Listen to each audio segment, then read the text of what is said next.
ఓం గురుభ్యో నమః. మన సామాన్యుని గొంతుక ఛానల్ ని సబ్స్క్రైబ్ చేసుకోండి. ఇలాంటి మరెన్నో మంచి మంచి వీడియోలతో మీ ముందుకు వస్తాం.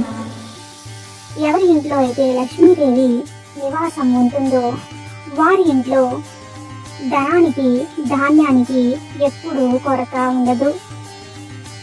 వారి జీవితంలో సుఖ సంతోషాలు కలిగి ఉంటారు. ప్రతి దినము శ్రీ మహావిష్ణువు లక్ష్మీదేవికి పూజలు చేసినప్పుడు కూడా మనకు ధనం వస్తుంది.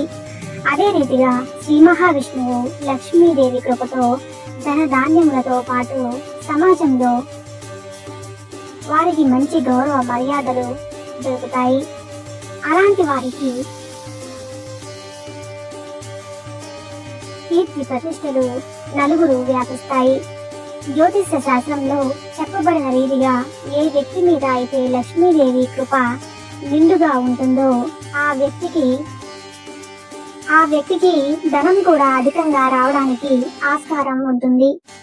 దానికి ముందు శుభ సంకేతాలు కనిపిస్తాయి.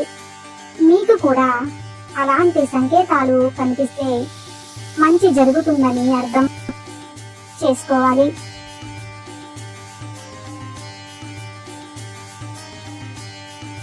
మొదటి సంకేతం ఏమిటంటే, అనుకోకుండా మీ ఇంటికి నల్లటి చీమలు వచ్చి వరుస కట్టి మీ ఇంట్లో ఏమైనా తినడం మొదలు పెడితే మీ ఇంటికి లక్ష్మీదేవి వస్తుందని మరియు అపారమైన ధనప్రాప్తి కలుగుతుందని సంకేతము.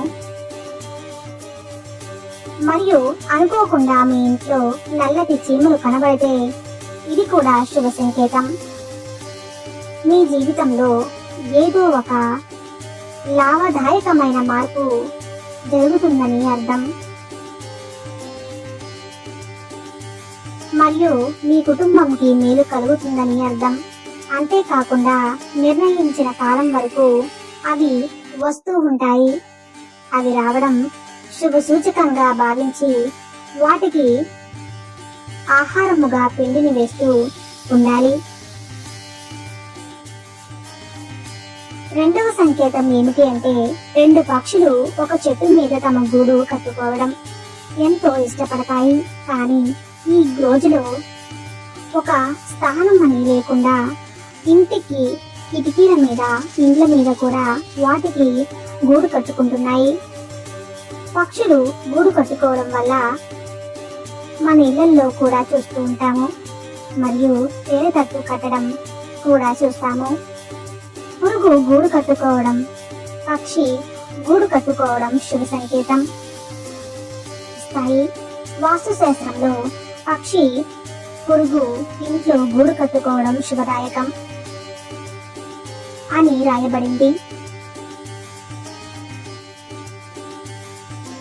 మీ ఇంట్లో పక్షి గూడు కట్టుకోవడం చాలా శుభదాయకం. అప్పుడు మీ ఇంటికి లక్ష్మీదేవి యొక్క ఆగమనం ఉంటుందని తెలుసుకోవాలి.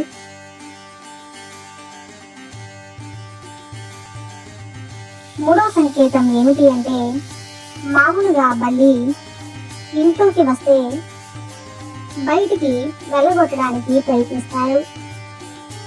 బల్లి ఇంట్లో కనిపిస్తే శుభదాయకమనే చాలా తక్కువ మందికి తెలుసు. శాస్త్రాలలో బల్లిని లక్ష్మీదేవి రూపమని వర్ణించబడింది. అందుకే బల్లి ఇంట్లో కనబడడం శుభ సూచకం అని చెప్పాలి. మరియు పూజ గది మీద బల్లి కనబడినప్పుడు సౌభాగ్యం అని అనుకోవాలి. ఎందుకంటే మీకు ఆశ్చర్యకరమైన ఫలము దొరుకుతుంది అని అర్థం. దానిని వెళ్ళగొట్టడానికి ఉపాయం వెతుకుతారు. కానీ ఇంట్లో అనుకోకుండా బల్లి కనబడడం శుభదాయకం. ఒకేసారి 3 బల్లులు కనబడడం కూడా శుభదాయకమే. ఇది కూడా లక్ష్మీదేవి రావడానికి సంకేతమే. మరియు ఒక బల్లిని ఇంకొక బల్లి వెంబడించడం, ఇలాంటిది చూసినప్పుడు ఇంటి అభివృద్ధి అని తెలుస్తుంది. దీపావళి రోజు బల్లిని తులసి చెట్టు దగ్గర చూసినప్పుడు అత్యంత శుభదాయకమని అర్థం. అపారమైన ధనము లభిస్తుందని సంకేతం. 4వది ఏమనగా, మామూలుగా మన అరచేతిలో గాని అరికాళ్ళలో గాని దురద పెట్టడం అంతగా పట్టించుకోము. కానీ మన పెద్దలు అంటారు, అరచేతులు అరికాలలో దురద పెట్టడం శుభ అశుభ సంకేతాలు అని అంటారు. కానీ మనము దాన్ని అంతగా పట్టించుకోము. కానీ సాముద్రిక శాస్త్రము, శకుని శాస్త్రంలో చాలా ప్రాముఖ్యంగా ఈ విషయం తెలుపబడింది. దురద పెట్టినప్పుడు ధనప్రాప్తి కలగవచ్చు, లేక ధనము హాని కూడా కలగవచ్చు. ఇక్కడ మనము ఏ చేయి దురద పెడితే ఏం జరుగుతుందో తెలుసుకుందాం. ఎడమ చేయి దురద పెడితే ధన ప్రాప్తి కలుగుతుందని అర్థం, మరియు అతి తొందరలోనే ఎక్కడి నుండైనా ధన ప్రాప్తి కలుగుతుంది అని తెలుసుకోవాలి. ఎప్పుడైనా ఎడమ చెయ్యి దురద పెట్టినప్పుడు మంచి లాభం కలుగుతుందని గుర్తు పెట్టుకోవాలి.